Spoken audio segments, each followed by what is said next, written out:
11장 27절 말씀입니다. 요한복음 11장 27절 말씀 한 목소리로 읽겠습니다. 같이 봅니다. 이르되 주여 그러하오이다. 주는 그리스도시요 세상에 오시는 하나님의 아들이신 줄 내가 믿나이다. 아멘. 자, 내가 믿나이다. 내가 믿나이다. 이 신앙 고백이죠. 우리가 고백하는 사도신경이 있죠. 사도신경이 원래 말로 하면 라틴어로 크레도라 그랬는데 옛날에 그 자동차 중에 크레도스라고 있었어요. 기아에서 나온 거. 크레도가 내가 믿나이다입니다. 네. 라틴어로 사도신경을 그렇게 시작합니다. 내가 믿나이다. 뭘 믿냐?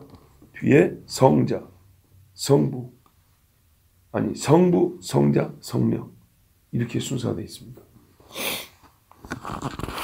우리가 고백하는 사도신경이죠. 신앙 고백은 무엇을 고백하냐면 믿음을 고백하는 겁니다. 사랑 고백이 아닙니다. 내가 믿나이다. 신앙 고백은 말 그대로 신앙을 고백합니다. 무엇을 믿냐? 누구를 믿냐? 어떻게 믿냐? 우리 사도신경 잘 보세요. 내가 믿나이다. 원래대로 내가 믿나이다. 무엇을? 천지를 지으신 전능하신 하나님을 아버지로 믿나이다. 그 다음에요. 그 외아들 우리 주 예수 그리스도를 믿사오며 이렇게 되어 있죠. 따로 있는 게 아니라 앞에 내가 믿나이다 따라 붙은 거예요. 그리고 콤마 찍고 아들을 믿는데 첫째로 독생하신 태어난 것부터 시작합니다. 나를 위하여 죽으신 부활하신 그런 아들을 믿나이다. 성령을 믿사오며 간단하게 되어 있죠. 내가 믿나이다. 성령을 믿습니다. 성령 근데 왜 간단해요? 성령을 믿사오며 땡이죠. 이게 좀 불균형적이에요. 근데 넓게 말하면 이렇게 말해요. 그 뒤에 붙은 게 다 성령으로 말미암아 가능한 거예요. 거룩한 공교와 성도의 교제, 교통.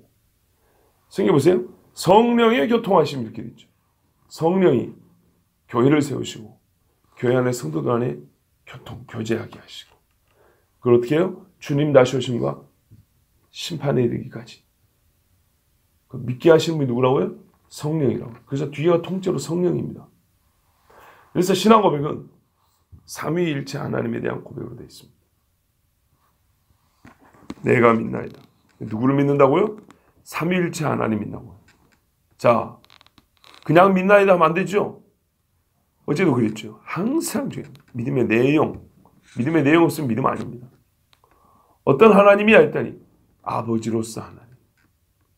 아버지로서 뭘 해주는데 그 전능함을 가지고 우리에게 아버지 역할, 아버지 노릇을 해주시는 분. 아들, 그 집 아들하고 나하고 무슨 상관이냐 했더니 그는 땅에서 난 이가 아니요 하늘에서 독생하신 하나님의 유일한 아들. 본디오 빌라도에게 고난을 받고 나를 죽으시고 3일 만에 부활한 유일한 아들. 나는 그를 믿습니다. 성령, 그 귀신하고 무슨 차이인데 그는 예수를 믿게 하고 예수의 몸을 이루고 그 주님을 다시 만나게 하시는 영이라고. 내용 있죠? 최소한 우리 신앙 고백은 사도신경 정도는 돼야 돼요.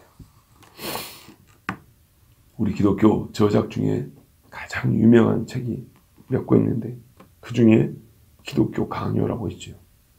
강요, 말 그대로 전체 요약본이라는 얘기입니다. 칼빈이 있었어요. 1539년. 나이 29인가? 여러분 같으면 29살에 쓴 사람 책 읽어보겠어요? 그리고 중간중간에 더 확대하고 개정해서 1556년에 최종판이 나왔는데 여러분 기독교 강요의 순서가 사도신경 순서입니다. 성부 하나님, 성자 예수, 성령. 사도신경 그대로 따릅니다. 왜요? 말 그대로 기독교의 전체 요약이잖아요. 일반 성도들이 읽을 수 있게 쓴 겁니다. 일반 성도들이 이 정도는 알아야 된다고 쓴 겁니다. 그래서 순서도 사도신경 순서 따라갑니다. 그게 핵심이고 강요입니다. 대학교 무슨 박사들 교재로 쓰는 게 아니라 모든 성도가 읽게 하라고. 그래서 강요라고. 자, 그때 당시 문맹률이 얼마나 높은데요. 글 모르는 사람이 태반이 시대입니다. 무슨 설교 파일이 있거나 영상이 있거나 이런 거 없습니다. 따와서 앉아들어야 됩니다. 그런데 그런 분들을 보통 그 시대 사람들이 쓴 책인데 이렇게 두껍게 썼어요. 세상에. 그런 책이 있었기 때문에 카톨릭과 싸울 수 있었다는 걸 알아야 됩니다. 우리가 믿는 바가 무엇인지 설명을 해줬기 때문에 참 믿음과 가짜 믿음을 가려낼 수 있었습니다. 내가 믿나이다. 무엇을? 우리가 제일 중요한 누구를이죠. 먼저는 인격적 개념에 믿는다는 건. 누구를 왜 믿는데 도대체? 이유가 뭐야? 아, 이런 내용이기 때문에. 분명히 내용이 있는 믿음이어야 합니다. 그리고 1차적인 믿음만을 요구하는 게 아닙니다. 2차적인 믿음을 요구합니다. 그게 뭐냐면 나는 그를 이런 분으로 믿어. 그리함으로 그로 말미암아 이것도 믿어. 항상 1차적인 믿음은 2차적인 사건 또는 인격에 대한 믿음을 갖습니다. 내가 그 사람을 알거든. 나 그를 믿지. 그래서 니는 몰라. 근데 그 사람이 말하니까 니도 믿어주겠어. 이런 표현이 있죠. 나는 그를 믿어. 예를 들어서 우리 병원에서 수술하는데 치자고요. 그 의사가 이로 인한 사람인데 내가 그를 믿지. 그러니까 돈 1,000만 원 들고 수술하지 않겠어? 그 다음 뭘 믿어요? 치료된 건강한 몸이 올 거라는 걸 믿어. 이렇게 2차적인 믿음이 있는 겁니다. 자, 사도신경을 고백합니다. 믿음 고백을 했어요. 믿어요. 그럼 2차적으로 뭡니까? 이 고백을 하고 내가 살아갈 때 이 고백대로 실제로 삶에 나타날 일을 내가 곧 보게 될 줄 믿어. 이렇게 되는 거예요. 우리가 무엇인가를 믿는다 할 땐 기본적으로 과거로부터 지금까지의 근거하여 지금 고백하는 겁니다. 그런데요, 이 지금 고백하는 그 고백은요, 대체로 나중 일에 대한 믿음을 유발하거나 수반합니다. 같이 갖고 갑니다. 자, 세상에서 사람이 밖이 아니라 사람 속에서 발생하는 일 중에 가장 큰 사건은 바로 믿는 일입니다. 믿는 일. 사랑이 더 큰 거 아닌가요? 두 가지만 예를 들어줄게요. 북한 같은 데가 말이죠.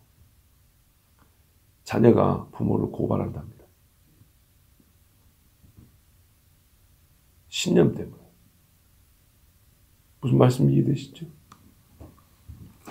사랑하는데 결혼은 못하고 헤어집니다. 돈이 없어서가 아니라 믿음이 부족해서. 제일 큰 사건은 믿음입니다.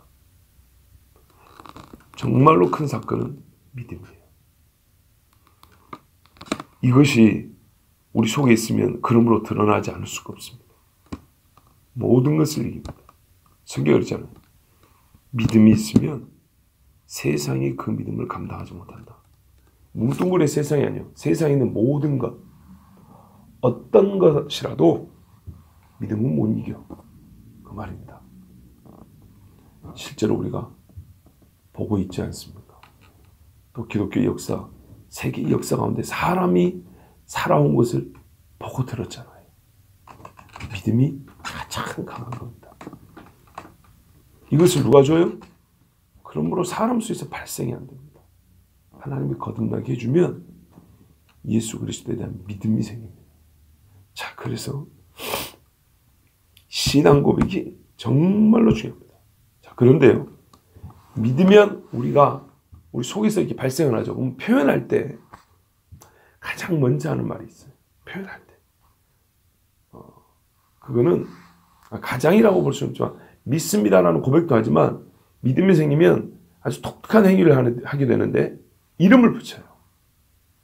자기가 믿는, 남들은 안 믿는 경우에 내만 유별나게 믿잖아요. 그러면 고유한, 남들이 생각할 때는 이 고개를 갸우뚱할 만한 뭔가 이름을 붙일 줄 알아요. 내가 믿는 대상에 대해 특별하게. 남들은 그냥 나사렛 예수라 그래요. 믿음이 생기면 뭐라고 부르냐면 주님이라고 불러요. 주는 주인 아닌 것 이렇게 조개 모아봐야 주인 하나 못 이깁니다. 그렇지 않습니까? 우리 회사만 다녀도 회사 사장 말을 듣는 것이 차장 아닌 사람 전 국민이 뭐라 한들 그 사람이 내 밥줄인데 사장 한 사람 말 듣습니다. 예수님이 주인이면 아무리 세상에 많은 말이 있어도 예수님 말만 듣는 겁니다. 안 들으면 이제 한 대 맞는 거죠, 주인한테. 그렇지만 어쨌든 원칙을 얘기하면 어쩌다고요? 주인이라고 불렀으면 주인 말만 듣는 겁니다. 선생, 아저씨, 뭐 남자여, 유대인이여, 당신이여 이렇게 안 불렀습니다. 마르다가 뭐라고 불렀죠? 주여 그랬습니다. 이게 베드로보다 나은 겁니다. 그래서 베드로는 당신은 이렇게 말을 했어요. 우리 번역은 경외감을 불러일으키려고 주여 그랬지만 베드로는 당신은 온다고 한 하나님의 아들이요 그리스도요 이렇게 말했어요. 마르다는 주님은 말입니다. 그리스도입니다. 이렇게 얘기했어요. 주님이라고 예수님을 부르시죠? 그러면 예수님 말만 듣는 거예요. 야, 너무 그 극단, 너무 편협한 거 아니야? 아니요. 주인이란 말은 본래 그렇게 쓰는 거예요. 주인이란 말은 다른 거 안 듣고 그것만, 그 사람 말만 들을 때 주인이라고 부르는 거예요. 그 일에 관해서는. 근데 우리 주님은 온 천하의 주인이요. 모든 사람의 주인이라고 했어요. 예수님. 그러면 내가 말하든 저 사람도 예수님과 관계는 종밖에 안 된단 말이에요. 근데 주인 말 안 듣고 내가 종 말 들었어요. 그러면 내가 주인 거스르는 거죠. 그러므로 여러분 예수님을 주인이라고 부르면 진짜 내 삶의 주관자요 정복자로 불러야 됩니다. 중학교 2학년 때 옛날 가수 중에 장우라고 아세요? 장우. 연세 드신 분들은 아시죠? 장우. 이 사람이 예수 믿었잖아요. 그리고 지금 찬양이 많습니다. 대중적으로 알려지지 않아서 그렇죠. 중학교 다닐 때 그분 찬양곡을 들었는데 그 중에 중학생 머리로 잘 이해가 안 되는 이 가사가 너무 과격하다. 좀 찬양 가사로 어울리지 않는다. 이게 뭐냐면 당신만이 나의 정복자라오. 나의 주인이라고. 당신만이 나의 주인이라고. 정복자로. 정복자는 군사 개념인데. 군사 두 나라가 싸워가지고 한 나라가 지면 이긴 나라가 정복자로 들어오잖아요. 지배하는 거죠. 근데 이게 매우 성경적이에요. 바울을 보세요. 정복은 완전히 휘 잡아버린 겁니다. 와, 중학생이 듣기에는 찬양 가사로 이거 안 맞는다 그랬는데 그 이후로 살아보니 맞아요. 예수님이 정복자가 아니면 꼭 옆으로 삐져나가게 김밥 옆으로 터진 것처럼 정말 추하고 별 볼 일 없는 삶을 살게 된다고요. 그런데 주님은 정복자가 되면 완전히 주님 손 안에 딱 들어있는 거죠. 그 다음에 그리스도 그랬습니다. 주는 그리스도요. 히브리 말로 메시아 기름 부음 받은 자를 그러죠. 유대인들은 이 기름 부음 받은 자들이 1차적으로 기능적으로 생각하죠. 제사장 기름 부음 받고 왕 기름 부음 받고 또 뭐죠? 선지자들 기름 부음 받습니다. 근데 항상 그런 건 아닙니다. 어떤 경우 그냥 가서 말만 해줍니다. 하나님이 당신 보고 왕 된다 그랬어. 이러고 와버립니다. 자, 그런데 이렇게 이해하는 게 완전 틀린 건 아니지만 너무 기능적으로만 보니까 보세요. 인격을 빼버리고 예수님의 신성을 빼버리고 기능적으로만 보니까 그러면 치우치게 돼 있어요. 무슨 말이냐 봐보세요. 세 가지나 왕, 제사장, 선지자 세 가지인데 어떻게 치우치냐. 이 세 가지를 다 기능적으로만 보니까 관계와 하나님의 신설 빼고 인간이 하는 일로만 보니까 세 가지로 봐봐야 전부 다 어떻게 해요? 인간적 수준에서 본다고요. 하나님이 하신 일이 아니라 사람이 하는 수준에서 보니까 아무리 메시아 해도 어떻게 해요? 인간이 하는 일로만, 인간의 이해 영역에서만 메시아를 기다리는 치우친 성육신이 아니라 사람 메시아밖에 생각하지 못한다고요. 그러면 어떻게 돼요? 예수 보니까 우리가 자주 들었던 정치적 메시아 생각하는 거죠. 우리에게 이 나라 민족의 괴로움만 풀어줄 수 있는 사람. 그래서 로마를 뒤집는 메시아, 아니면 앞좌석에 살더라도 우리 마음이라도 좀 편하게 해주는 메시아. 그래서 선생 메시아를 기다렸어요. 하나님이 해주고 싶은 메시아는, 보내주고 싶은 메시아는 그런 메시아가 아니었어요. 궁극적으로 죄와 사망에 얽매여 있는 자들이 자유를 주고자 하는 메시아였어요. 그러니까 보세요. 같은 이름 붙이고 완전 틀린 건 아닌데 불완전하면 어떻게 해요? 치우친다고요. 불완전은 치우친다고요. 다리가 한쪽이 짧으면 이렇게 걷는다고요. 치우친다고요. 신구약을 잘못 알면 치우친다고요. 구약 읽을 때는 구약이 맞는 것 같아. 이렇게 다니다가 신약 읽을 때는 신약이 최고지. 또 이렇게 다니다. 이런다고. 그러면 안 됩니다.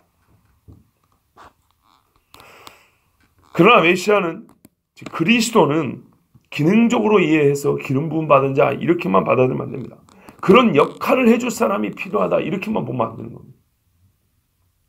예수님의 인격, 신격이 붙은 이름이에요. 그분 자체를 가리키는 이름이에요. 그분이 하는 일을 가리키는 게 아니고, 보세요. 주는 이꼴 그리스도시오 이랬다고요. 어떤 기능을 수행하는 사람이라 할지라도 우리 일반적으로 한번 생각해 볼까요? 기능을 수행하는 사람들이 있어요. 우리가 그 기능을 수행하는 사람으로서 알게 됐어요. 우리 기술자들을 보통 요즘에 뭐라고 부릅니까? 기사님이 이렇게 부른다고요. 그렇죠? 뭐 복사기 고치러 와도 기사님 이러고, 컴퓨터 만지러 와도 기사님 이렇고, 뭐 여러 가지 기사님 이렇게 부른다고. 그런데 그런 분을 내가 오늘 처음 만났더라도 순전히 그 사람을 기사님 부를 때 기술이 있는, 그냥 기술 있는 사람으로만 대하냐? 안 그래요. 기술이 필요해서 사람을 불렀지만은 기사님 부를 때는 왠지 기술 있는 당신 이런 의미를 넘어서요. 존경의 의미가 생긴다고요. 그냥 아저씨 이게 아니라고요. 음식 먹으러 가서 옛날에는 들을 수 없었던 말을 좀 많이 들어요. 사장님 그런다고요. 옛날 아줌마 그랬어요. 아줌마 아저씨 그랬어요. 특히 주인 중에도 여자 주인은 그냥 사모님 그랬다고요. 근데 동격으로 해줘요. 사장님 이렇게 불러준다고요. 오버하면 직원도 사장님 이렇게 불러준다고요. 그치요? 근데 말 그대로 사장이라는 말은 기업체 장이라는 기능적 호칭입니다. 그죠? 근데 우리가 그때 순전히 기능적 호칭으로 부릅니까? 기능적으로 부르면 이렇게 사장이라는 말 많이 안 해줘도 돼요. 관계적 호칭으로 부른다고요. 그 인격을 존중하고 당신과 내가 어떤 인격적 교류가 좀 있었으면 좋겠어. 그걸 나는 거부하지 않아 할 때 우리가 조금 더 어떻게 해요? 본래는 기능적 호칭인데 그걸 조금 더 관계적으로 격상시켜서 부른다고요. 그런 의미로. 맞죠? 자, 그러면 그리스도는요? 세상에 유일하게 계신 그리스도라 부르는 예수님요. 그냥 그리스도 하면은 기름 부음 받은 자, 우리가 이렇게 생각하고 기도합니까? 예수 그리스도 이름으로 기도합니다 할 때 우리하고 달리 기름 한 번 더 부음 받은 자로 이렇게 기도합니까? 그렇지 않죠. 그분의 인격, 하나님이시가 신격으로 신성함의 존중, 신성을 존중하며 신뢰하면서 부르는 관계 대 관계적 개념으로 그리스도라 부른다. 근데 이게 없으면 어떻게 한다고요? 진짜 예수님이 그리스도인 걸 모르면 기능적으로만 얘기한다고요. 당신 우리한테 이것만 해주면 돼 이런다고. 예수 믿어 꼭 주님 나한테 이것만 해주면 돼요. 이거 좀 들어주세요. 그거는 아주 어리고 어린 거예요. 잘못된 거예요. 그리스도는 나를 하나님께로 인도해 줄 길과 진리와 생명 되신 이 사람입니다. 하나님과의 관계에서 보세요. 중보자잖아요. 하나님과 나 관계에서 딱 연결만 해주고 빠져버리는 존재가 아니에요. 연결해주고 그리스도 말 중보자란 말. 연결해줄 뿐만 아니라 본인이 당사자로서 우리와 연합하는 분이에요. 이거를 빼버리면 다리만 연결해주는 중매쟁이 정도로 끝내버린다고요. 유대인들은 마치 그와 같은 그리스도를 생각했어요. 자, 하나님의 아들이라 그랬습니다. 그리스도는 하나님의 아들이죠. 성경 그대로 보면 하나님의 아들은 곧 하나님이라는 말입니다. 예수님은 자기의 신성을 주장했습니다. 땅에서 난 이가 아니라 하늘에서 오신 분입니다. 하늘의 모든 권세와 능력으로 오셨고 하늘에 속한 모든 속성과 거룩함으로 오셨습니다. 그러니까 예수 말에 있는 것은 전부 다 하늘에 있는 겁니다. 그리고 다시 하늘에 오르실 분이고 하나님 아버지의 뜻을 온전히 이루는 분입니다. 그래서 만일 어떤 사람이 주라 그리스도라 부를지라도 땅에서 난 이라면 그 사람은 하나님의 아들이 아니고 우리가 주님으로 그리스도를 믿을 필요가 없습니다.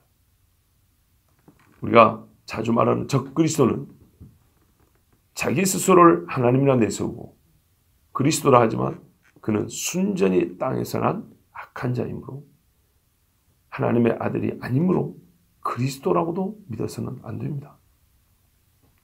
주 그리스도라는 호칭은 땅에서 난 얘기는 절대 붙일 수 없고 만약에 그것을 붙이고 믿는 이가 있다면 세상에 이보다 불행한 일은 없을 겁니다. 자, 이 모든 호칭이 주, 그리스도, 하나님의 아들이 한 인격에게 부여되고 있습니다. 예수님을 믿는다면 이 모든 칭호가 오직 예수님께만 붙여져 있어야 한다는 것을 우리가 믿어야 하고 그 각각의 말뜻이 무엇인지도 우리는 가장 중요한 핵심 사항은 알고 있어야 합니다. 이게 믿음입니다. 알고 부를 때 상대가 지정되어 있고 그에게 맞는 호칭으로 부를 때 바른 응답이 있습니다. 그렇죠? 모르고 부르면 내가 믿는 대상이 지정이 안 됩니다. 그러면 무의미합니다. 거기에 맞는 호칭으로 불러야 그 호칭에 맞는 응답, 그 인격이 나에게 응답을 합니다. 그리스도로 불러야 예수님은 그리스도로 나에게 역사를 하는 것이죠. 자, 그런데 이런 예수님의 정체를 말하는 이렇게 표현될지 모르지만 정적인 차원에서 개념과 이름으로만 예수님을 알지 않았습니다. 예수님의 활동과 역사적 맥락에서도 예수님이 누군지 알고 있었습니다. 보세요. 뭐라고 되어 있습니까? 세상에 오시는 그랬어요. 저 위에 계셔도 그분은 그분이죠. 그런데요. 바로 그 메시아는 어쩐다고요? 세상에 오신다. 그리고 오셨습니다. 이 메시아란 이름, 그리스도란 이름은요. 성육신 할 때 붙여진 이름입니다. 그렇죠. 그래서 제가 기본적으로 기능적 호칭이라고 그랬잖아요. 우리에게 하나님이 해주시는 그 한 인격이 할 수 있는 고유한 사역을 얘기하는 겁니다. 예수님이 할 수 있는 고유한 사역. 예수님의 사역은 이 땅, 세상에서 이루어집니다. 그래서 마르다의 이 고백은 매우 우리가 시사하는 바가 크고 배울 게 많습니다. 우리의 주 예수님은 오셨고요. 다시 오십니다. 왜냐하면 메시아는 이 땅을 위하여 존재하는 육신을 입고 오신 하나님이시므로 그는 땅으로 반드시 오셔야 합니다. 그건 내가 요구한 게 하나님 자신이 정하신 원칙입니다. 이 땅이 완전히 주의 것이 되기까지 그리스도는 땅에 오시고 땅을 심판하시고 땅을 새롭게 합니다. 이것이 하나님께서 하신 일이고 하실 일입니다. 우리 주 예수 그리스도를 하나님의 아들로 믿는다면 이 이름들 각각 그리고 그 각각이 연합하여 한 인격이신 예수님께 붙여져야 함을 믿어야 합니다. 그리고 그것을 믿는다면 그분은 세상에 오시는 분이라는 것도 믿어야 합니다. 세 칭호와 한 행위를 분리되지 않는 신앙 고백으로 말할 수 있어야 합니다. 우리가 어제 이런 말씀했죠. 마르다의 고백은 시의 적절하지 않다. 질문과 전혀 맞지 않는 대답이다. 그러므로 넓게 보면 마르다는 예수님의 이 부활에 대한 가르침을 똑바로 믿지 않는다고밖에 말할 수 없다. 그런데 이 고백 자체는 이것만 딱 떼놓고 보면 참 훌륭하고 잘하는 고백이라고 했어요. 그래서 맥락적으로는 어울리지 않는 고백이라고 그 의미가 무엇인지를 어제 우리가 전했어요. 근데 오늘은 그럼에도 불구하고 이 고백 자체, 그리스도가 누구냐, 예수님이 누구냐에 대한 이 고백 자체는 매우 훌륭하다. 그 훌륭함 중에 하나가 뭐냐면 바로 행위입니다. 행위. 저를 봐보세요. 베드로가 한 고백 중에도 이 비슷한 패턴이 하나 있어요. 뭐냐면 헬라어로 존토스인데 살아있는입니다. 그냥 정적으로 주는 그리스도시요 하나님의 아들입니다 이런 게 아니고 살아계신 하나님의 아들입니다 이렇게 했어요. 죽어버리거나 가만히 있는 하나님이 아니라 움직이고 활동하고 역사하는 하나님, 그 하나님의 아들. 그러면 하나님이 어떻게 역사하고 누구에게 역사를 합니까? 하나님의 활동은 누구에게 영향을 미치죠? 바로 세상에 있는 우리죠. 우리. 그와 비슷한 말이에요. 하나님이 살아계심으로 그 아들이 이 땅에 왔어요. 그럼 그 아들에 대한 고백을 해요. 마르다는 이거를 또 잊지 않고 말해줬어요. 세상에 오시는 하나님의 아들입니다. 비록 마르다가 솔직히 말해서 자기가 한 말에 어울리는 실제 믿음을 보여주지 못했어요. 네 오라비가 살아난다 하니까는 딴소리하고 무덤에 돌 굴려놓으라 하니까 냄새 나는데 뭐하러 그런 짓을 시키냐 뭐 이런 식으로 얘기했죠. 그리고 지금도 이 고백해놓고 이어지는 대화가 부담스럽든지 휙 돌아가서 마리아한테 선생님이 너 좀 보잔다. 이게 진짜인지 거짓말인지 알 수가 없어요. 왜냐하면 예수님이 그런 말씀한 이 기록이 없거든요. 했는데 안 기록했을 수도 있고 아니면 본인이 그냥 더 이상 말하기 싫으니까 가가지고 그렇게 말할 수도 있고요. 하여튼 전체적으로 보면 마르다는 이 멋진 고백에 맞는 그런 믿음이 실제로 아직 잘 보이질 않아요. 근데 여러분 여기서 또 배울 게 있습니다. 깨닫는 바가 있어요. 보통은 신앙이 이렇게 큽니다. 말부터 배웁니다. 그렇죠? 그래서 마르다를 그렇게 크게 비판할 수는 없어요. 성경에 우리의 신분이 이렇게 확 변화돼서 회심한다 그랬어요. 그런데 너희가 거듭났다 그랬죠? 났으면 잘한다. 잘한다는 은유를 성경에서 여러 군데 말씀하고 있습니다. 신앙은 잘합니다. 근데 어떻게 잘하면 보통은 이런 식으로 잘해요. 먼저 말을 배웁니다. 그렇죠? 아들도 그러죠? 말을 배우고 말뜻을 배웁니다. 의식이 형성됩니다. 여러분 언어가 없으면 의식이 거의 형성되지 않습니다.